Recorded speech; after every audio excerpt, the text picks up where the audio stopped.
नमस्कार, आप देख रहे हैं न्यूज 69 चैनल और मैं हूं आपके साथ अंकिता। चलिए रुक करते हैं खबरों की ओर। राहुल गांधी की भारत जोड़ो यात्रा के मध्य प्रदेश में महाकाल जाने पर मंत्री विश्वास सारंग ने साधा निशाना और कहा कि जब चुनाव आता है तब कांग्रेस को हिंदुत्व और हिंदू देवी देवता याद आते हैं। देश आजाद होने के बाद कांग्रेस ने लगातार हिंदू परंपराओं पर कुठाराघात किया है। भगवा आतंकवाद जैसे शब्द देश दुनिया में कांग्रेस ने प्रचलित किया है। कांग्रेस का विचार हिंदुओं के खिलाफ है।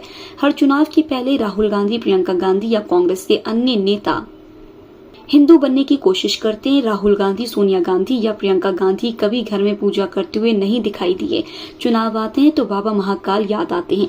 भारत जोड़ो यात्रा भारत तोड़ने वाले तत्वों को इकट्ठा करके की जा रही है।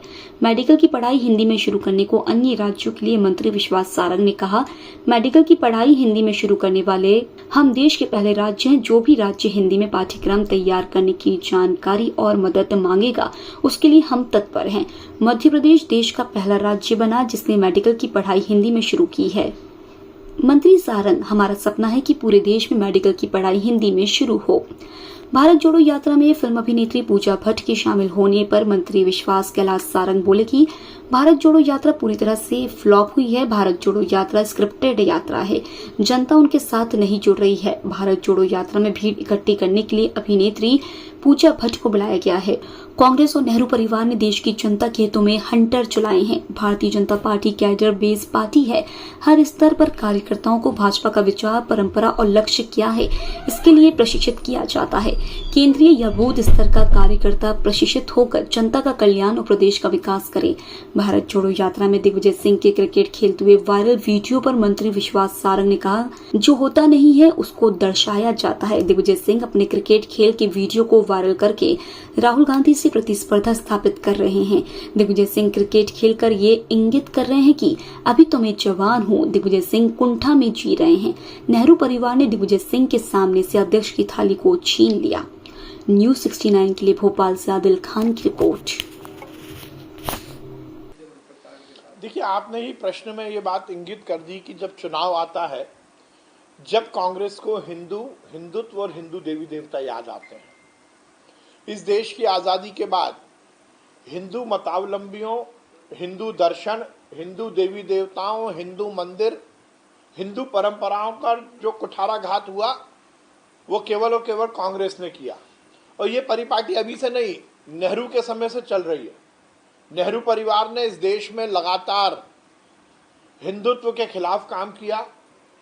हिंदू भगवा आतंकवाद, ये सब शब्द इस देश में या दुनिया में प्रचलित करने वाला कोई है तो वो कांग्रेस है। एंटनी, कांग्रेस के वरिष्ठ नेता, उनकी रिपोर्ट में ये बात जरूर आई थी कि कांग्रेस की जो बदहाल स्थिति इस देश में है उसका बड़ा कारण है कि हमारा विचार कहीं ना कहीं, कांग्रेस का विचार, एंटनी रिपोर्ट में कहा गया था कि कांग्रेस का विचार हिंदुओं के खिलाफ जा रहा है। और इसलिए नाटक नौटंकी करने के लिए हर चुनाव के पहले आपने देखा होगा राहुल गांधी, प्रियंका गांधी या कांग्रेस के नेता हिंदू बनने की कोशिश करते हैं, अपने आप को प्रकट करते हैं। मैं पहले भी कह चुका हूं कि आज तक आपको कभी सोनिया गांधी या राहुल गांधी या प्रियंका गांधी घर में पूजा करते दिखाई दिए क्या? कभी प्रियंका गांधी ने राहुल गांधी की कलाई पर राखी बांधी क्या? चुनाव आते हैं तो महाकाल बाबा याद आते हैं। कोर्ट के ऊपर जनेऊ पहन के अपने आप को हिंदू प्रदर्शित करने की कोशिश करते हैं। प्रियंका गांधी गंगा में डुबकी लगाती हैं और उसके बाद गायब हो जाती हैं। तो अब फिर भारत जोड़ो यात्रा, जो कि भारत को तोड़ने वाले तत्वों को इकट्ठा करके की जा रही है, वो यात्रा मध्य प्रदेश में आएगी और महाकाल बाबा के वो दर्शन करेंगे। नाटक है, नौटंकी है। यात्रा पूरी तरह फ्लॉप हो गई है। उन्हें ये जरूर बताना पड़ेगा कि मध्य प्रदेश में जो वो वादा करके गए थे राहुल गांधी की 2 लाख रुपए का किसानों का कर्जा माफ करेंगे, उसका क्या हुआ, ये बात वो जरूर बताएं।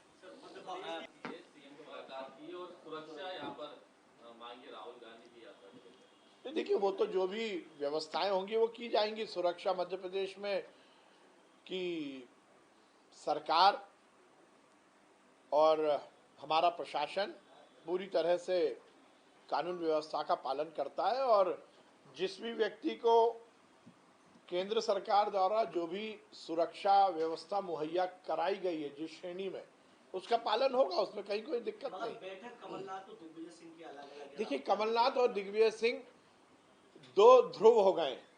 जिस प्रकार से कमलनाथ जी ने दिग्विजय सिंह के राष्ट्रीय अध्यक्ष बनने में टंगड़ी अड़ाई और जिस प्रकार से खड़गे जी की कमेटी में 29वें नंबर पर दिग्विजय सिंह का नाम आया, लगातार कमलनाथ जी दिग्विजय सिंह जी की इज्जत कम कर रहे हैं और दिग्विजय सिंह जी भी अब उनको टंगड़ी लगाने में लगे और उसका परिणाम भारत जोड़ो यात्रा जो राहुल गांधी की तथाकथित आने वाली है उसमें देखने को मिल रहा है।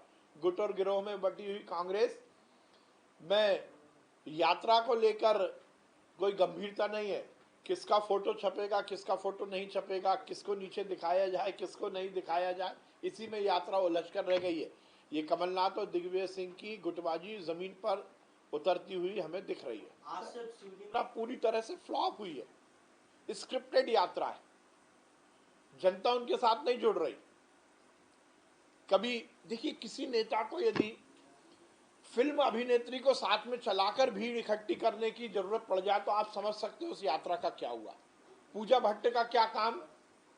पूजा भट्ट जी यदि राहुल गांधी की यात्रा में इसलिए बुलाई जाए कि उनको देखने के लिए जनता इकट्ठी हो जाए, राहुल गांधी के लिए तो इकट्ठी नहीं हो रही।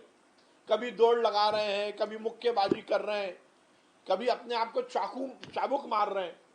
ये हंटर पॉलिटिक्स कहां से शुरू हो गई। ये हंटर पॉलिटिक्स इस बात को इंगित करती है कि इनकी मानसिकता है हंटरवादी। कांग्रेस और नेहरू परिवार ने इस देश की जनता के हितों पर हंटर चलाए हैं, इसलिए राहुल गांधी खुद पर हंटर चला रहे हैं। मुझे समझ में ही नहीं आ रहा ये कौन सी यात्रा है। कभी पाकिस्तान जिंदाबाद के नारे लगाने वाली लड़की को गले लगा देते हैं, कभी भीड़ इकट्ठी करने के लिए पूजा भट्ट को बुला लेते हैं। तो आप समझ सकते हैं जिस राजनीतिक व्यक्ति को फिल्म स्टार को बुलाकर भीड़ इकट्ठी करने की जरूरत पड़ जाए, उस यात्रा का और उस नेता का क्या भविष्य होगा, ये आपके सामने प्रकट होता है। इसी तरह की और खबरें देखने के लिए बने रहे हमारे साथ, देखते रहिए न्यूज़ 69 चैनल। जब तक के लिए धन्यवाद।